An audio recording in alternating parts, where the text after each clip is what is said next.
Michael and Lisa Lubanovic and their 3 children live in Concord, North Carolina, not too far from here, neighbors. Michael has over 18 years of ministry experience and 16 years of combined landscaping and permaculture design installation experience. The organization, The Abundant Design, teaches the principles of regenerative living, which include design and implementation of resilient gardens and ecosystems for regenerative food production. Through kingdom teaching, hands-on discipleship, and practical life skills training, Lubanovic's goal is to bring lasting transformation, which is designed to empower both practically and spiritually. And it's our pleasure to welcome Mike and Lisa.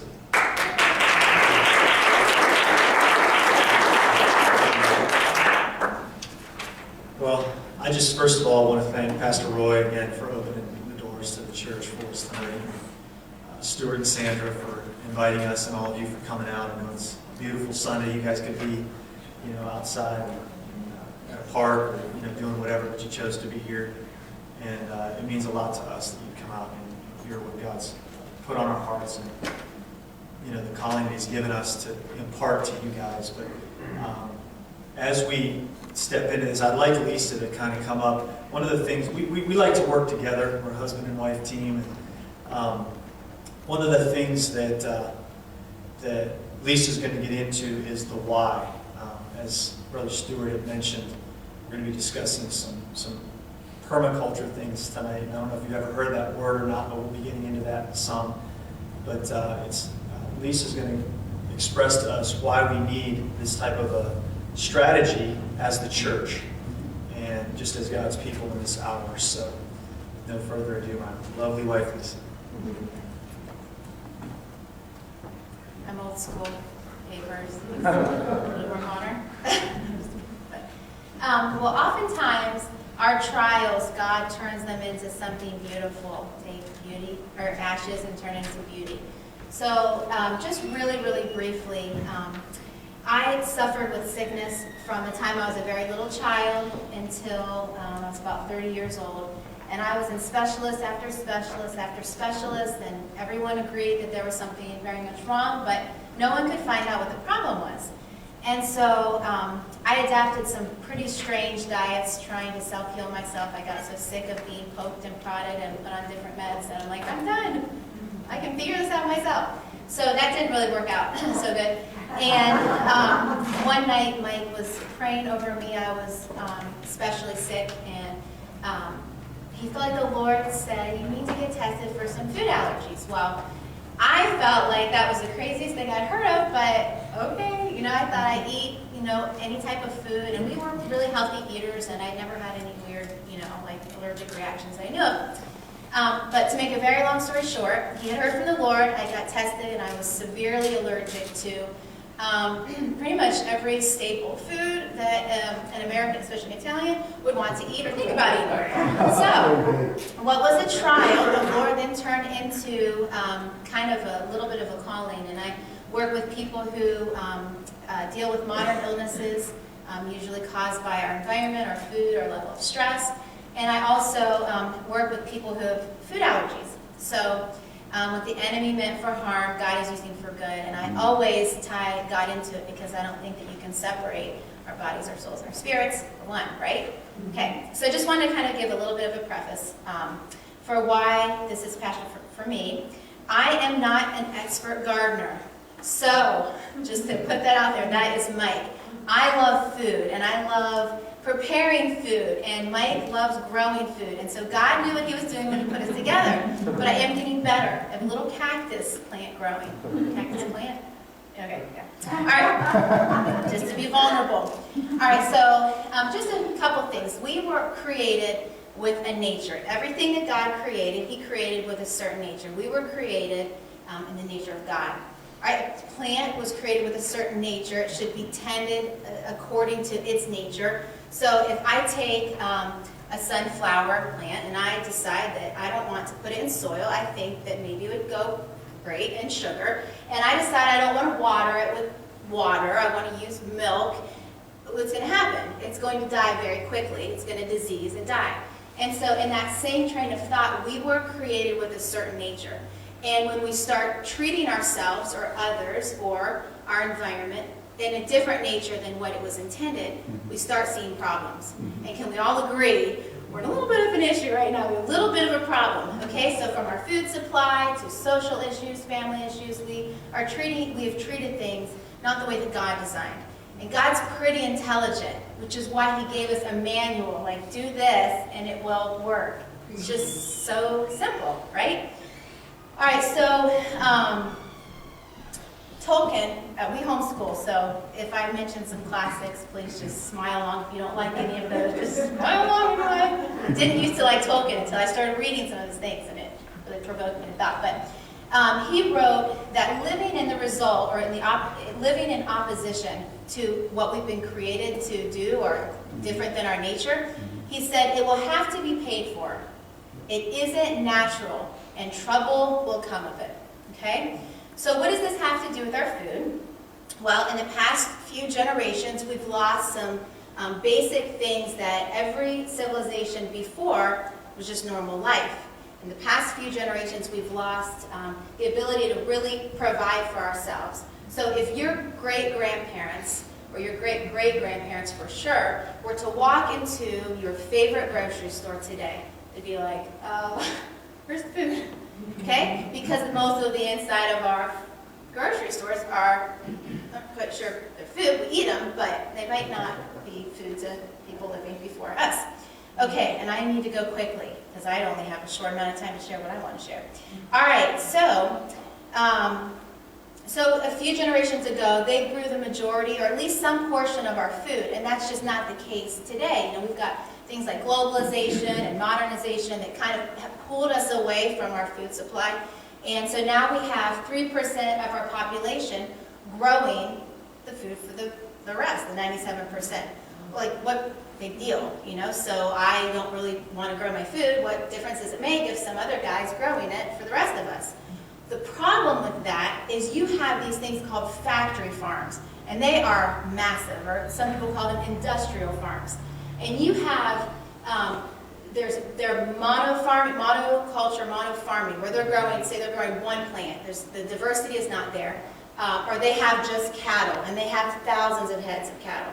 Now let me ask you, if you're a small farm, and you have diversity built into your system, and you have, let's just say, even a couple hundred cows, that's a lot of cows, but let's just say you have a couple hundred, which is a small farm. Are you able to tend to those cows a little bit better than if you have a couple thousand? Of course. So what problems are presented?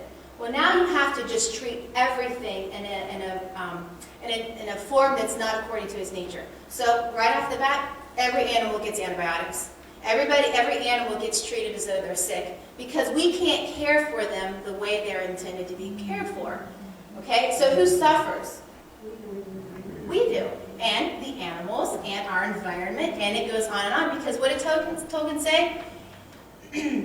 It will have to be paid for. It isn't natural, and only trouble can come of it. Okay, so let me just skip through this. All right, so when 3% of the population is growing the food, you have this lovely industry that starts booming. Biochemical companies like Monsanto, DuPont, Bayer, who hold patents on the only companies, actually the only entity that can hold a patent for something that's living, and it's our seed. It's the foundation of what sustains the human race and animals, okay? And I'm going to read some quotes on why this is a problem, and it's going to be like probably a total downer. And I am so sorry. But there is a man, and he's going to come, and he's going to redeem it and bring hope, all right? But this is the whys. And if I was the only one speaking, I would get into the whys and the wonderful ways that we can combat it, but I'm just going to give you the dirty, down, ugly why. Okay. So for one thing, we have 3% of, okay, because 3% is growing the food. We've got the biochemical companies that are really monopolizing our seed supply.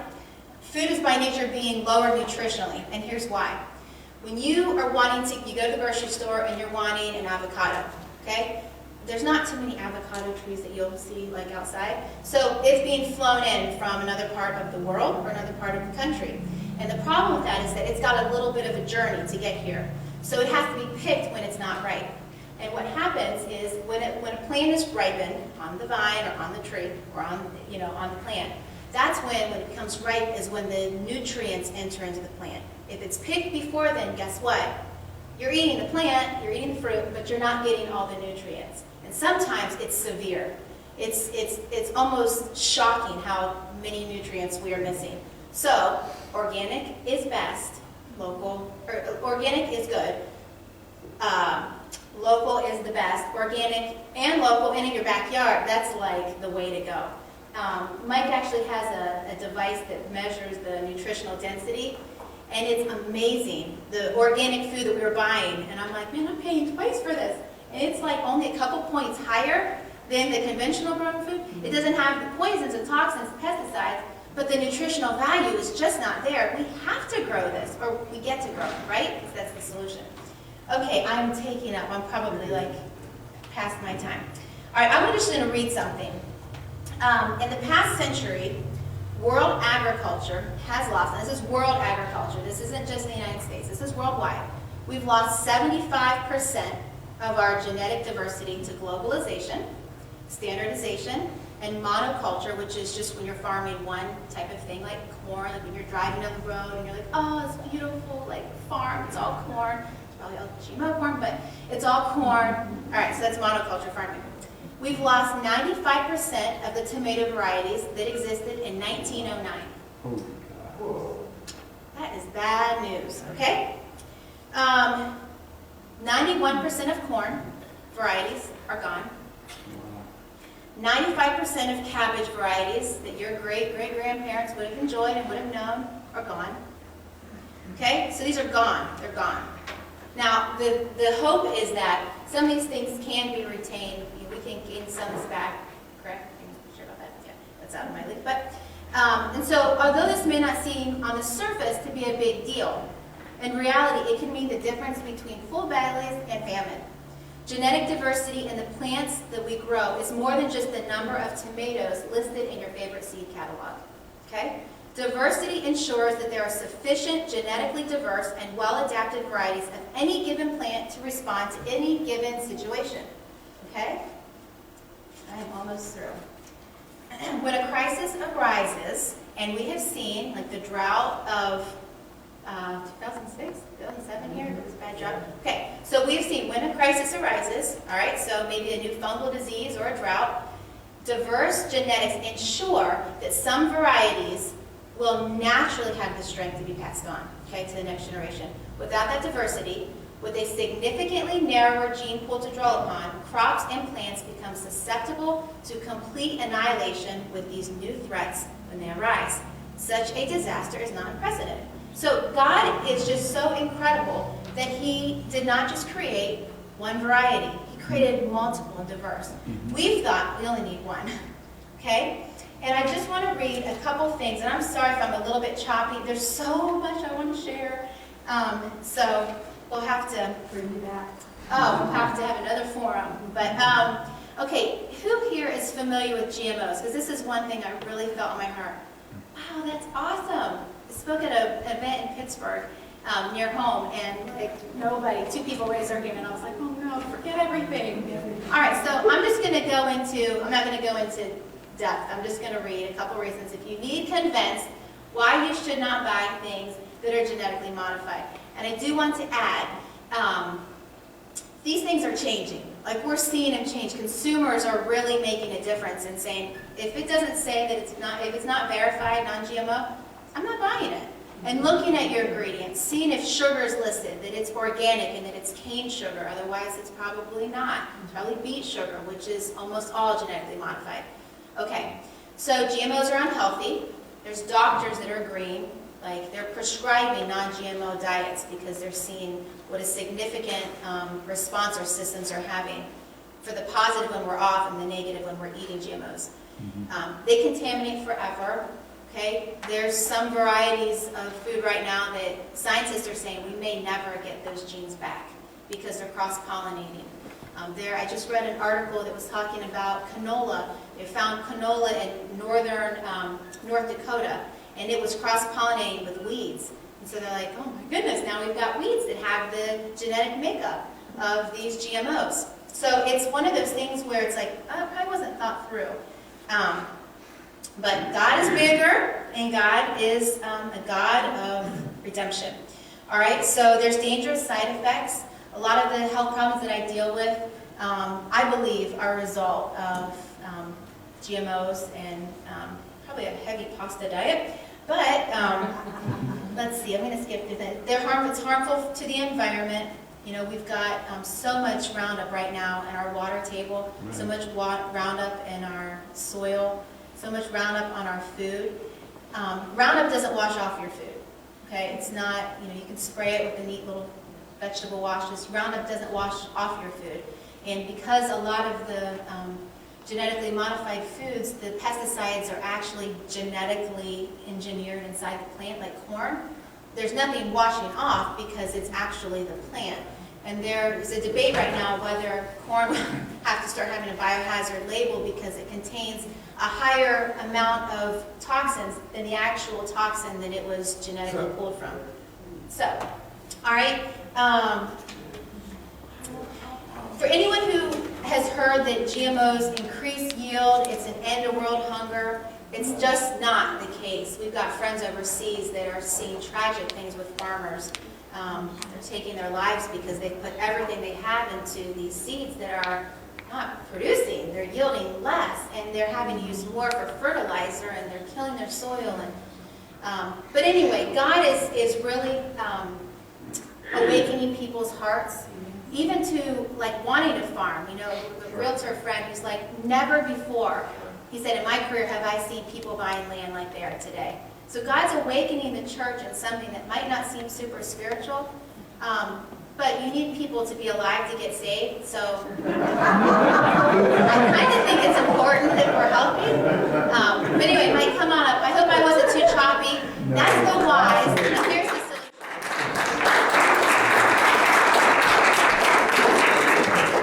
All right. Well, thank you, Lisa. For more information on just some really insightful and educational information on genetically engineered organisms or genetically modified organisms, there's a website I want to give you guys. It's a guy named Jeffrey Smith. He's the founder of IRT, Institute for Responsible Technology. And he's got a website that is just masterfully put together. It's got just a really, he hits everything from places where you can go eat, you can go out to eat, where they don't serve genetically modified foods, places you can shop where you don't buy genetically modified foods. It's a very empowering, you know, the whole topic is pretty like, ugh, because it's like, you know, are we ever going to recover from this? Are we ever, you know, we've all been, our guts have all been affected by these foods, and, you know, it's almost like doom or gloom, you know, but his website is very empowering, and he really brings the statistics to light that show that a lot of consumers are waking up, and we're making a difference. So I would encourage you to go to this website, www.responsibletechnology.org. I'll say it again, www.responsibletechnology.org. And again, there's some really empowering and educational information on that website and some good resources. So, you know, Lisa's really done a brilliant job of just expressing some of the food security vulnerability issues that not only our nation but the world is in right now. And I just can't help but to believe that, you know, the thing that's happening, these 3%, you know, a lot of the folks who are involved in that chain of the 3% who are producing the food, they're not evil people. In fact, I've got a good friend I graduated from Bible school from who's a GMO farmer. It's just what they've been taught. Right. And there's, you know, there's another side to this story where, you know, I think that the original intention of trying to genetically modify things, you know, may not have come out of an evil motive. You know, they're trying to do things that are going to combat weeds and combat some of the, you know, pests and stuff like that. But like Lisa said, when you don't deal with something according to its nature, only trouble will come of it. And so even if they're not all evil people, and even if their motive might have been to, maybe develop something that could help develop food production, ultimately it has gone awry. And I just, when you see these big chemical corporations who are producing the seed, and then, they also produce the chemical inputs, the Roundup Ready corn. It basically it's a genetically engineered corn seed that can sustain being sprayed with Roundup. Okay, so everything around it dies, but it lives. All right. So the reality is, this stuff is if we don't do something to change the way these things are going, it's going to be a catastrophe. But this is why I believe God's kind of put these burdens on us to share these things with the church, because someone's got to be ready and someone's got to have a solution, right? To me, you have these huge chemical companies that are making billions of dollars off this, because if you buy their seed, you have to buy their chemical inputs, and then the other thing is their seed is not heirloom. In other words, you can't take a seed crop from it. You have to buy the seed every year. And then you have to buy the chemical inputs, the fertilizers and the pesticides and the herbicides to sustain it. Okay, so it's all this human input, all this money input, and none of it it's all toxic.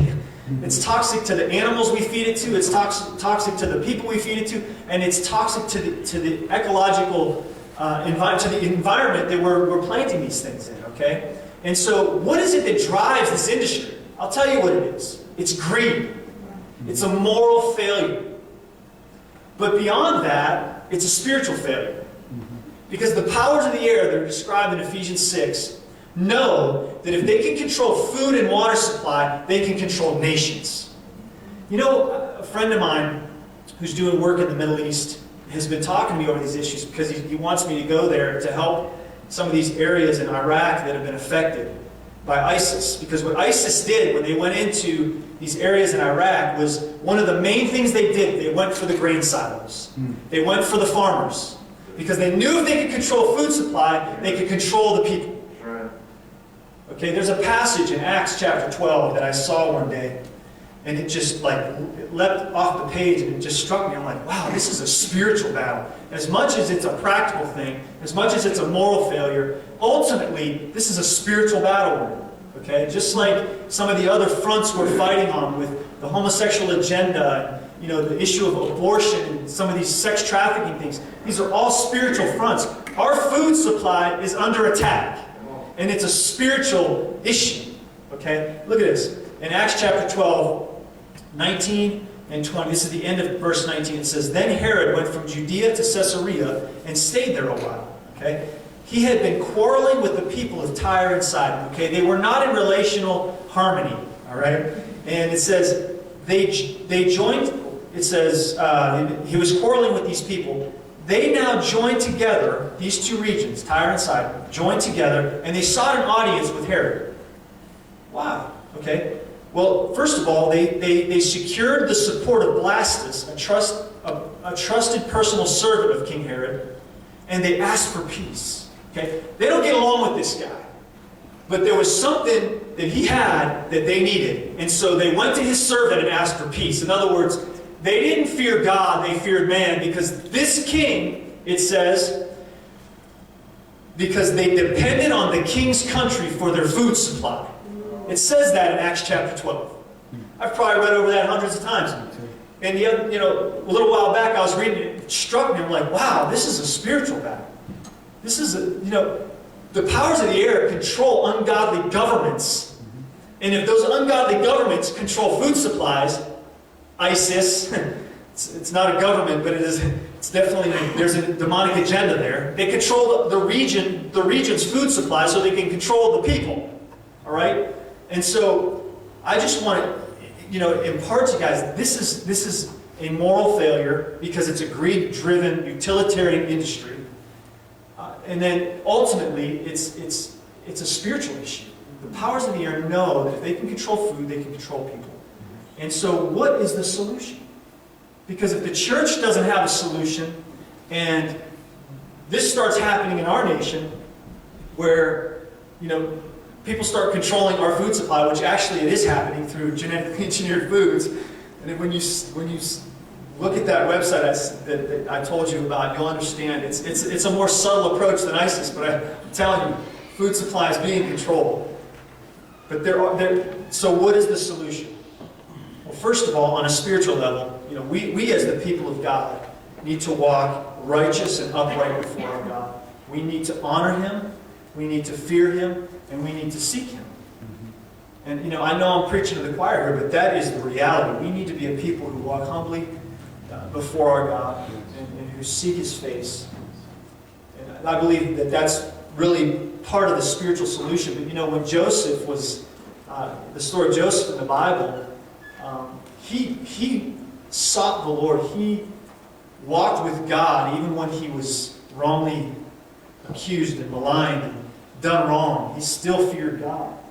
And God gave the man a dream. And you know what? God gave the man wisdom. It was practical wisdom to provide food supply that would preserve the nation of Israel.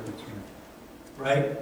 I believe that God wants people in the church to be equipped with wisdom so that we can, you know, I'm not necessarily a doom and gloomer, but I'll tell you this, I read my Bible.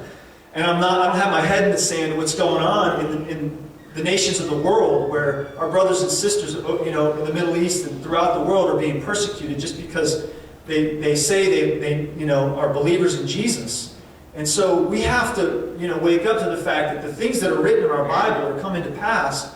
And there's going to come a day when believers aren't going to be able to do commerce with the world according to our scriptures. Right. So what are we going to do? That's right. What are we going to do? We have to be equipped for these things. So what is a practical solution? Well,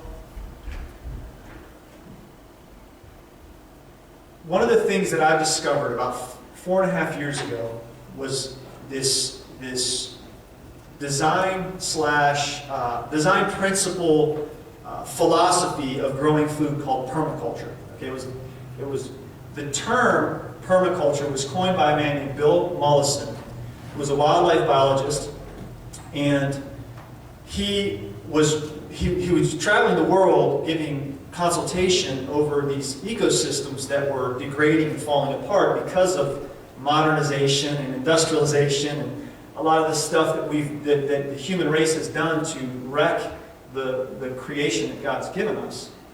And so, as a response to that, you know, he had been in this field for years and years and years, and it was really troubling to him. Well, as a response to that, he started to observe nature and natural principles. And he started to try to design some of the natural principles that he was observing in nature. He basically has tapped into the wisdom that God has designed in creation and put it on paper and designed certain gardens and farms according to the wisdom you find in creation. And it works. And it's utterly abundant. I mean, the things that have been discovered, he did this back in the early 70s and has been teaching on it since. And so there's this movement called permaculture. So I want to, for me to actually explain all that permaculture is, even in an entire day it would take, I still couldn't exhaust it. It's a serious subject. There's a lot of things that it covers, but I want to give you a definition. What is permaculture? And I want you to be able to read through this with me. Permaculture is a creative design process that is based on ethics and design principles. Now, I just want to say this. Again, Bill Mollison was not a Christian, but you will find the ethics and the principles that he teaches all through the Word of God. All right? And I'm not saying that's where he found them. I believe he genuinely found them by observing nature and wanting to be in harmony with creation. Okay? So, ethics and design principles, and then the next part will be the rest of it. This process guides us to model the patterns and relationships that we find in creation and to apply them to all aspects of human habitation, from agriculture to ecological building, and from appropriate technology to education, even economics. So this is a philosophy that, you know, actually these guys live by these principles. But again, all the principles that they teach are found in the Word of God. So I thought, when I started to study this stuff and I was discovering these things, I thought, now these guys are onto something. The guy who, I've been certified in permaculture design. The guy I learned from, who's out of New Zealand, about 12 years ago, designed a food forest, which we're going to talk about food forestry in a minute, in the Jordan Desert, in the saltiest soils, one of the driest places where Jesus lived, in the Jordan region. And this food forest is now, it's a thriving ecosystem. He designed it about 12 years ago. So this stuff works. It works in hard places. And, you know, I've been doing it for about 4 years. And, you know, I'm excited about it because I know that God wants to use this stuff. All right? And so that's why we're here. So one of the things that I want to just I want to try to bring you into thinking like a designer. Okay, God is the ultimate designer. He is, I mean, there's one of the reasons why I teach this material is because the more I study creation, the more fascinated I am with God. I mean, it just blows my mind. This stuff puts me on my face before Jesus. Do you realize, and I'm just going to go on a little side note here, but do you realize in 1 teaspoon of soil, there's over 100 million, there's between 100 million and 1 billion bacteria alone. That's not even counting the fungal life, the beneficial fungal life, the beneficial nematodes, the microarthropods, all the other microbiology. There's between 100 million and 1 billion bacteria alone in 1 teaspoon of healthy soil. That's abundance. That's God's design. That's like crazy. When you think about the amount of microbiology that's out there, it's like you can't even wrap your mind around it. It's like wild. That kind of stuff blows my mind. But I wanted to start to get you to try to think like a designer for a minute here. Let's just think about some natural systems that are in creation. Okay? Because one of the principles of permaculture is that you observe creation, and then you try to model your gardens or your farms or the ecosystems you're designing after creation. So let's just think about some of the systems. How about the hydrological system, the water cycle, right? So in permaculture, we try to think of how to treat water, right? In a sustainable way, in a way that's going to use it to its maximum, right?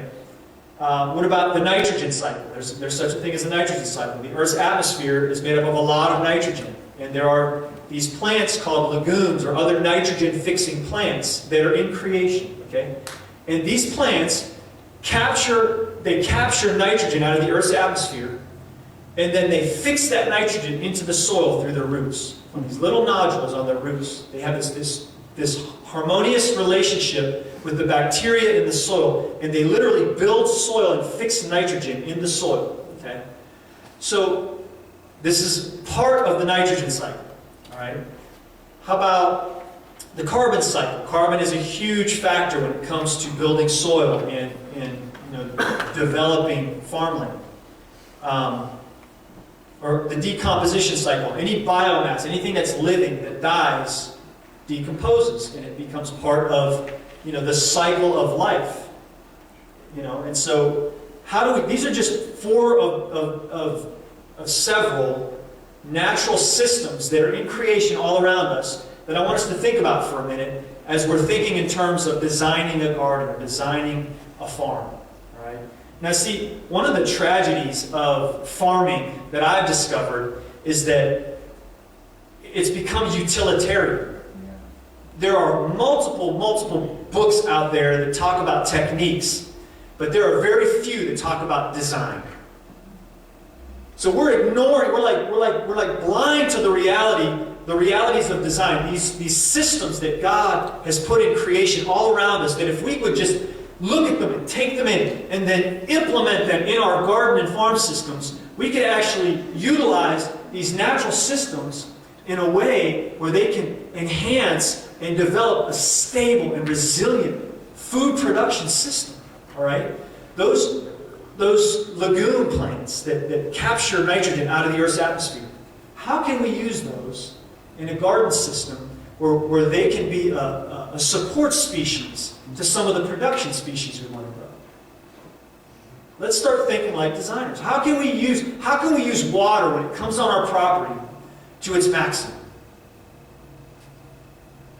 These are questions we need to start asking, right? Well, there's a method that I already referred to in permaculture called forest gardening. Now, again, I can't get into so many details that that we like keep you guys overnight. I could, but I'm not going to. I don't want to. I want to be invited back sometime if that's all right with you guys. So there's several ways to design and to implement a food forest. Okay, food forestry. There's several terms for it. Forest gardening, but one of the one I want to hit on is food foresting through swales. Okay, and we're going to talk about that in a minute. But in creation, what are the three most essential things you need to grow plants? I want to hear from you. Sunlight, water, and soil. Okay, those are the three most essential, right? So, in designing a food forest, and we're gonna look in detail what a food forest is in a minute. But in designing a food forest, how should we treat these three essentials? Right? See, I love to ask questions. Sometimes you can get in trouble asking questions because you end up going against the status quo. But we got to ask questions. If people in modern agriculture talk about soil conservation, they talk about sustainability. I don't want to sustain a broken system. In permaculture, we don't even talk about soil conservation. We build soil because that's what God designed in creation. Oh, wow! I'm going to go off here. Help me, Jesus. So the three essentials, how do we deal with these things? Now the reason I'm talking about these essentials is because these things are going to affect our design, okay? Whenever you're dealing with a design, whether it's a garden system, a farm, or even on a really large scale, which there are large-scale permaculture works out there. They're relatively new, but they're out there, and they're very abundant. These essentials come into play, so we want to be thinking about these things when it comes to design.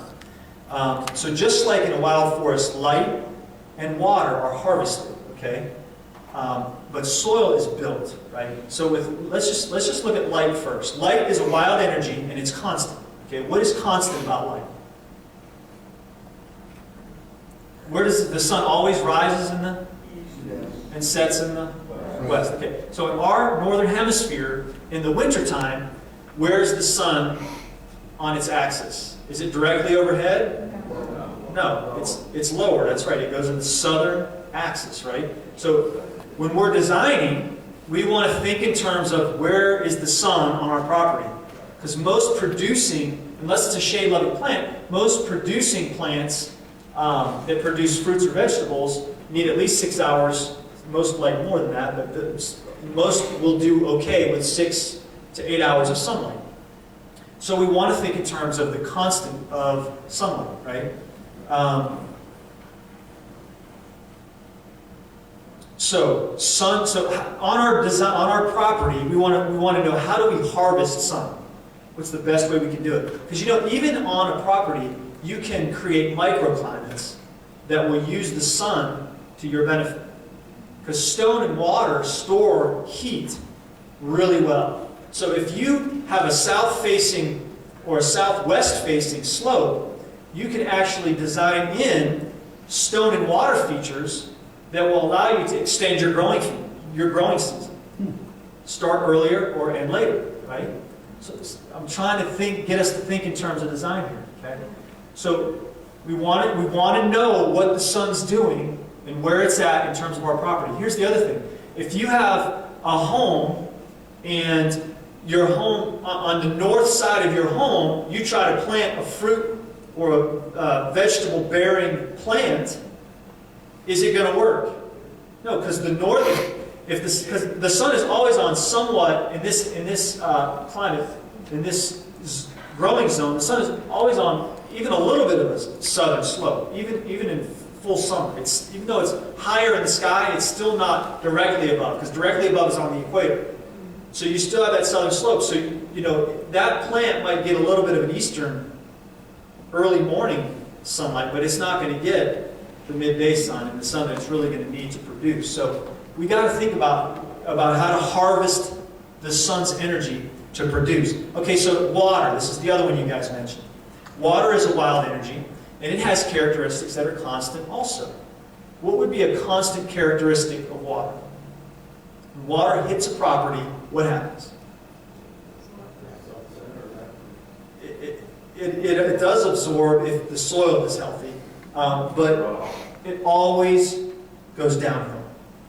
There is a sponge or a capillary effect, but when water goes uphill, it's only like if the soil is, or the humus is really, really like spongy, it will take it up just a little bit. But water always flows at right angle to contour or downhill, always. So we have to keep that in mind when we're designing, right?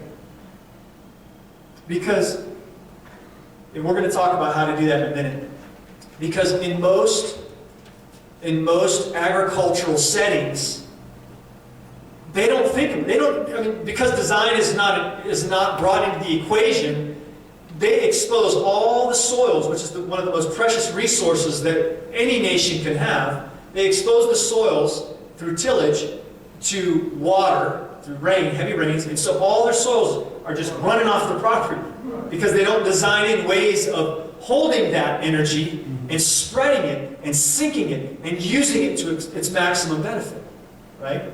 But there are ways to do that, and we're going to talk about one of them in a minute. The other constant about water is it carries nutrients. Water doesn't just run off your property by itself. It actually, it will take some of the nutrients, that's why you see, several days ago I was doing a workshop in China Grove, and I went over this lake in Kannapolis, and I drive over this lake, and it's just chocolate milk. The thing is just chocolate milk, and I'm just like, oh, like that hits home for me. Because I'm thinking all these agricultural fields around here, that's a resource, man. And so that water just stripped them of part of the resource. And it's sad because, they're trying to conserve a resource when if you design it right, you can build it. If you model what God's created or designed in nature. So let's look at soil for a minute. Soil is built in nature. How? Soil is built by the breakdown of organic matter. So like, especially in deciduous forests, which are like in our climate, in our culture, or not our culture, but growing zone, when leaves fall to the ground, it's leaf litter, and the forest is grown on old forest. Okay? So and those soils are very, very rich. Forest soils are very, very rich. So the breakdown of organic matter, and which would include manures, leaf litter, mulches, things like that, right? That's one way that soil is built in creation. Another way it's built is through nitrogen fixation, which I talked about through legume plants and things like that. Soil is also built in the bottom of rivers, lakes, estuaries, and some of these bodies of water. So how do we take what's going on in creation all around us and design features into our gardens that will help us to build soil? I talked about one of them a minute ago. Can we take legume plants, incorporate them in a polyculture or a diverse planting? Because you have monoculture, which Lisa talked about, where you take a cash crop and you just plant a field in one crop. That is not an ecosystem. Because there's no diversity. An ecosystem has diverse plant species and wildlife. Because the way God created things in nature is that they work harmoniously to serve one another. Okay? So we have to think like this in our garden designs, right? So one of the ways that we can build soil is by incorporating legumes and nitrogen fixers. We can incorporate, how about this one? There are actually support species you can put into a garden that attract beneficial insects. Now your beneficial insects would be your pollinators, like your butterflies and your bees. Those are beneficial. And also some of the predator varieties of insects which prey on the pests. Okay, this is how it works in creation. So why don't we model that in our gardens? So there are species of plants that you can incorporate into your gardens that will attract beneficial insects that will help to pollinate and help to deal with some of the pest cycles that go on in your gardens. Here's another one. There are some plant species that their very aroma repels insects. Things like garlic, onion. You know, there are many insects that can't stand the smell of those things. You know, I know quite a few people plant, you know, different. There are people that are aware of some of these things and incorporate some of these principles into their gardens. But there's a lot more out there than many of us are aware of. And as I've been studying this stuff, I've been planting plants. I have this fascination with plants. I've been planting for like 16 years and studying this stuff for a while, and it's like I just feel like so ignorant when it comes to. The more I learn, I'm like, golly, there's just no way to exhaust this thing, you know. So let's see. Is there a way we can maximize these essentials in an ecological design or in our gardens, whether on a large or small scale? Yes, there is. One way is through food foresting on swales. Okay, a swale is basically it's a ditch on contour. We're going to see some pictures in a minute so you guys can grasp what I'm saying. It's basically in a landscape. I've done this on urban, suburban, and rural areas. We've done it all over the place, and it's fascinating how this stuff works. But a swale is basically it's a ditch that's on contour. In other words, it's level across a landscape. And one thing you're going to find out is that really in nature, the only place that ground is flat is if you had an excavator come in and like was really, really like to a T with his excavating, instruments, with his laser level and stuff, and they like got that sucker level. Because in nature, in creation, the only flat line that you find is on still water. Everything else has some type of pattern, some type of natural pattern, right? So when we're talking about swales, these are ditches on contour, and they're both water harvesting features and they're also soil building features. Okay, so the thing is, in essence, a swale is a retention water basin that, when it rains, it gathers water, captures water, and then after the rain subsides, the water permeates into the ground. It feeds the plants that you plant in the swale, and it recharges the water table on your property. You know the old saying, oh, the well went dry. Well, many people have an issue with dry wells, especially during drought. If you install swales on your property, you will not have an issue with dry wells, because these things have a way of, on a natural slope. Let's say you have a slope that's 1,500 feet from top to bottom. When rain hits it, it's just like that alpine skier, that's trying to pick up speed. It's down, it's gone. Well, if you install a swale or several swales, what took 1,500 feet for that water to go down, now you can actually get that thing to go a mile or two on your property. And the whole way, it's slowly permeating, it's carrying nutrients, it's soaking into the landscape, it's recharging the water table, it's doing what it's intended to do. It's nourishing your plant systems. Let's just look at a couple pictures here. Okay, this is a swale, and I'm going to just point with my finger because I forgot to bring my laser. This would be the uphill side of a swale, okay? The right side of this picture. So in essence, what happened is you dig, and you put the ditch is here, which harvests your water. Anything that falls on this side of that swale is going to run down into this ditch, right? This mound is where you're going to plant your food forest. All right? We're going to talk about food forest in a minute. I'm trying to speed along through this, but I want to really make sure you guys come away with something that you can use. So this would be considered the mound. This is the ditch. The whole thing is a swale. It's a water harvesting feature. It's also a soil building feature. Okay? And the reason it's a soil building feature is because of what you plant in it. We always design in nitrogen-fixing plants into our swales. And we also design in a lot of biodiversity, plants that grow real fast, that have real fat leaves. So what you do is you chop those leaves and you drop them. You create living mulch.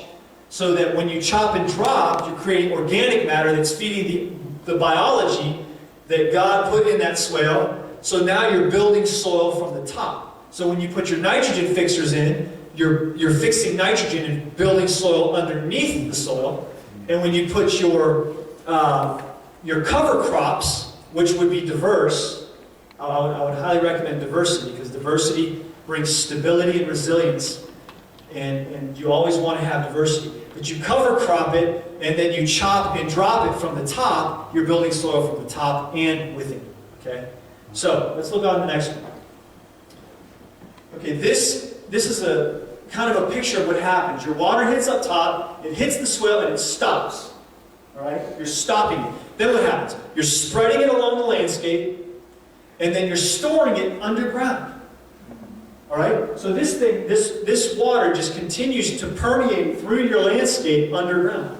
Alright? So all the diversity of food that you're planting in the mound is now reaping the benefits. Now let me tell you this. If you run chickens or cows or sheep to graze this part, guess what they're doing up there? They're manuring and they're urinating. And guess what that is? It's free fertilizer. You know what that's called when it rains? Fertigation. That's what it's called. And so what happens is you have an irrigation system that is like, I don't even know how to put words to it. Like, it's awesome. This swale, when you start building swales below your top swales, throughout the season, if you get a pretty good amount of rain, towards the middle of the season, your lower swales will constantly hold water. I did a design for a friend of mine. He had a southwest-facing slope, and it was completely, the word is desertificated, okay? It really is a word. I know it blows my mind. It makes me sound silly even saying it. But his hill was like a desert, because it was southwest-facing. It was red clay. And it had ruts all in it, erosion. So Randy, right there, helped me install this, a friend of mine. We actually put in 4 swales in February, a couple years back, and we designed a landscape for him. By middle of summer, he lays down to go to sleep, and all of a sudden he hears, and he's like, it got his attention. He was like, wait a minute, I've got frogs in my backyard. Well, the next day he goes out there, he had frogs in the bottom swale because it was holding water. What is that? So what? You have frogs. That's more diversity. You know what frogs do for you? They eat the pests that eat your food. It brings in more beneficials, right? So we're talking about swales. Let's move on to the next picture. I'm sorry, I'm starting to get caught up. Okay, so this is a food forest, okay? This is a food forest. This is like a drawing of a food forest. Now I'm going to go through and I'm going to point at the different ones. Now some people argue there's 7 layers of a food forest, and others say there's 9. I agree with the 9. And I'll show you why in a minute. We've got another slide in a minute. But I want you to see this, because this picture kind of lays it out a little clearer. This would be your canopy layer, your number 1. That would be your fruit and nut trees, or your big timber trees that you would grow to produce timber for building materials. Right? This would be your canopy in your food forest. Number 2 would be your sub-canopy layer, and that would be more of like your dwarf fruit trees or your large shrub layer. Because there are some shrubs that get semi-dwarf, they get as tall as dwarf trees. The 3rd would be your shrub layer, which would be your currants, your berries, that type of stuff. The 4th would be your herbaceous. This is where you have like your herbs. The 5th is the rhizosphere, your root vegetables. We're all familiar with carrots and beets and that type of thing. 6th would be the soil surface or your ground covers, right? Strawberries is the ground cover that produces. There's others. Vertical layer would be your climbers, like your vines, your hardy kiwi, your grapes, muscadine. And then let's see the next picture, because there are two more that I love to add, because these two a lot of times are overlooked, but they're just as much, they can actually just as much be incorporated in to a growing system as the other 7. One would be your, number 8 would be your aquatic. You guys ever have watercress? Watercress is amazing. First of all, it's very, very high in nutrient density. And secondly, it's delicious, absolutely delicious. My son actually, friends that live up in Virginia that have it growing in their spring. They have this Clearwater spring, and the kids go up and they just eat it right out of the spring. And then your fungal layer, your mushrooms. You guys like mushrooms? Hey, that's food forest stuff right there. I mean, that's part of, in my opinion, that's part of the food forest. So, let me get back to my notes. My thing clicked out here. All right. So you might ask, well, can I really design a food forest in my backyard? I live on 1/3 of an acre in, suburbia. Well, we live on 1/3 of an acre in suburbia, and we have a food forest in our backyard. In fact, my daughter says our backyard is a plant. We've got a lot of diversity, and we've actually, we're looking for property now. We want to move, we want to try to develop a school and a research farm. And so, to educate people in this stuff. And so, but right now, we're on 1/3 of an acre, and the key is, if you design a food forest in a suburban area, the key is pruning.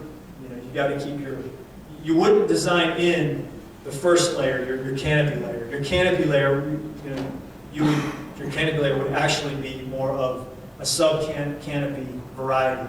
And even that I would encourage to prune. And then so on and so forth. So yes, you can do these things in urban areas. We're doing it on our land. And I know of many others that do it. So I know we're going to have a time of question and answer, but I just want to recap on what's been said here tonight. There is a need for the church to have, first of all, to wake up to the spiritual forces that are influencing our food production.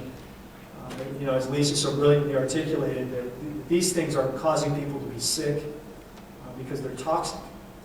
And unfortunately,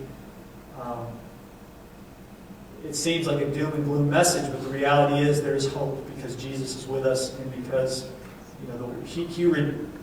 not only is His message redemptive, but creation itself has a way of redeeming.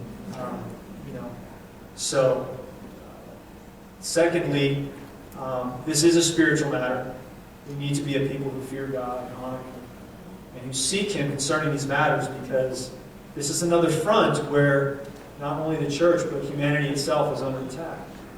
And then, thirdly, there are practical solutions. Permaculture was not, the term was not coined by a Christian. It was coined by a man named Bill Mollison. But, these systems are very ancient. They go way back before he coined the term. The principles have been being used for many years. And I've even found in many places in the Bible where these principles are actually utilized. And then, fourthly, can you do it in your backyard? Yes. One of the things that we have a passion to do is to bring transformation and impact in areas with this type of thing. So that's something that's a passion of ours. I would encourage you, if you start to do some things related to permaculture, that pray for God's wisdom on how to use them to even impact your neighbors. Because one of the things I notice is that people are starting to, through word of mouth, hear about what we're doing, and they're wanting to come and look at even the little 1/3 of an acre we have. Well, can I just see what you've done? It's like when you do things God's way, it's abundant and it's attractive. So, So, anyway, Brother Stewart, I hope I didn't exhaust the time. I know I got a little long-winded there, but I wanted to try to leave you guys with something that you can sink your teeth into that's a practical technique, as well as the definition of permaculture.